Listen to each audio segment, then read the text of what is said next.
Grief and grieving is so different for so many people.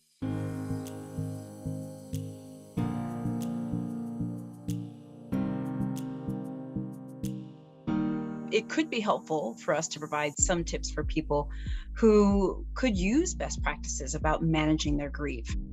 I think that grief it's really a reaction to a loss of something that's very valuable, and sometimes that can be so unsettling just because we have certain hopes for the future, certain things that we became used to having in our lives. And so I think part of the grief work is to be able to just trust in the process, to be able to allow people to be there for you. And I think ultimately the goal of grief is to be able to learn to live a life without that very valuable loss, and still see that you can live a good life despite.